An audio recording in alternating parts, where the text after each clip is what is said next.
Marie got hit on I-25 just south of Santa Fe. She was sitting at a red light. A truck rear-ended her, going about 40 miles an hour. Her neck was killing her, her bumper was destroyed, and by the time she got home from the ER that night, the other driver's insurance company had already called her twice. The adjuster was friendly, told her they just wanted to get this resolved quickly so she could move on. I'm Damon Hudson. Some people call me Attorney Damon. I'm a personal injury attorney here in New Mexico. And early in my career, I was on the other side of that situation. Here's what they are actually doing when they call you that fast.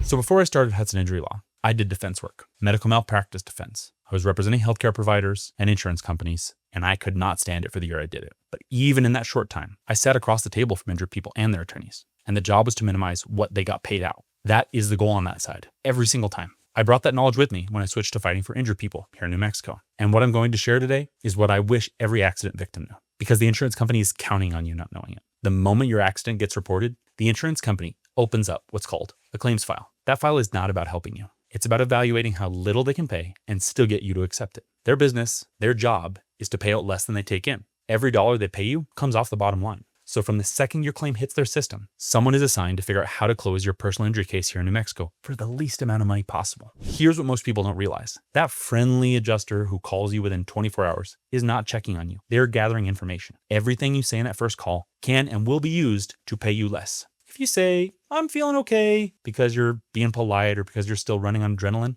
that gets noted in your file. If you mention a previous back injury from 5 years ago, they note that. If you say anything that could be interpreted as admitting any fault at all, even something like, man, I probably could have been paying better attention, that goes straight into your claims file. I've seen it from the other side. The person on the phone has no idea what's happening because the adjuster sounds like they're just being helpful. They're trained to sound helpful. That's the skill. If you've gotten one of those calls, I'd actually love to hear what they said to you. Please let me know. Drop it in the comments. The next thing they do is they pull your medical records. And I want to be clear about what they're looking for. They're not pulling your records to understand your injury. They're pulling them to find pre-existing conditions or things that they can use to argue that your pain isn't from the accident. You remember that old shoulder surgery from 2018? They'll try to connect that to current neck pain. That chiropractor visit from 2 years ago for something totally unrelated, they'll argue you already had back problems before the crash. I've seen this play out in cases from Albuquerque to Santa Fe with people who had no idea they were being set up by the insurance company. They're also looking at the police report, analyzing photos of both vehicles, and running everything through proprietary software that generates a number. That number is not what your case is worth. It's what they think they can get away with paying you. There's a massive difference between those two things. Then comes the offer. It almost always arrives fast, sometimes within a couple of weeks, and it's always low. Always. I'm not exaggerating. I have never once seen a first offer on a New Mexico claim that was fair. They start low and hope you take it because you've got bills piling up and you just want this to be over. I actually break this entire 72-hour playbook in another video step by step so you can see exactly how fast they move. And here's the part that really gets to me.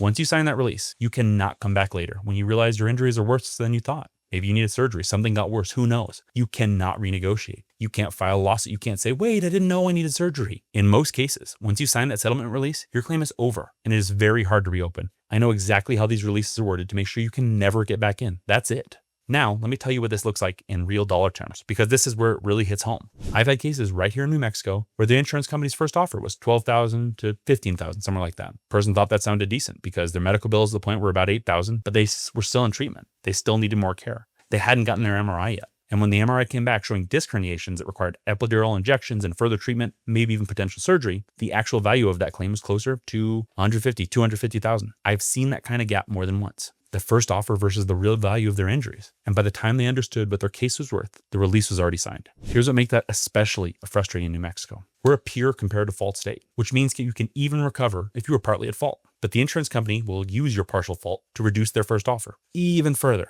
So now you're getting a lowball number that's already been discounted by a fault percentage that may not even be accurate. You're getting squeezed from both sides and you don't even know what's happening. The whole system is built on the assumption that most people will handle this alone, and most people do. The majority of accident victims across New Mexico never talk to an attorney, and insurance companies know that. Their entire pricing model depends on that. People who do hire attorneys recover significantly more, even after legal fees, because someone is there to push back on every one of these tactics and be your advocate. So what should you do instead? First, do not give a recorded statement to the other driver's insurance, probably even your own unless you've talked to your attorney first. In general, and for the most part, you're not required to do that.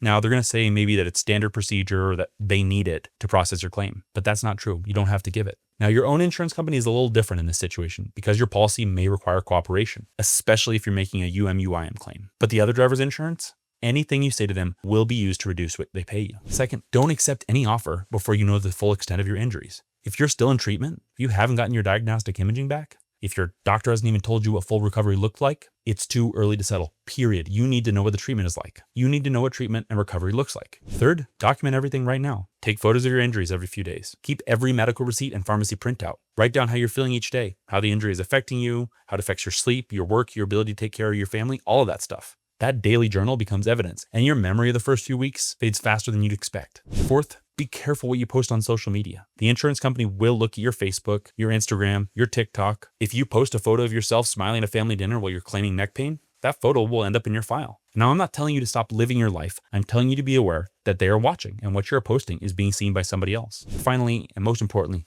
talk to a car accident attorney before you sign anything. Most personal injury attorneys here in New Mexico, myself included, offer free consultations. You don't pay unless we get you recovery. That's a contingency fee model. Ask about how case costs and expenses are handled when you call. I switched sides because I saw what the system does to people who don't have someone in their corner. You've got enough to deal with after an accident. Let someone who knows the other side's playbook fight for you. Next video, I'm breaking down what the insurance company does in the first 72 hours after your accident, step by step. You're going to want to see that one. Hit subscribe so you don't miss it. And if you've got questions about your situation, call Hudson Injury Law 505-416-4150. I'm attorney Damon. Have a great day.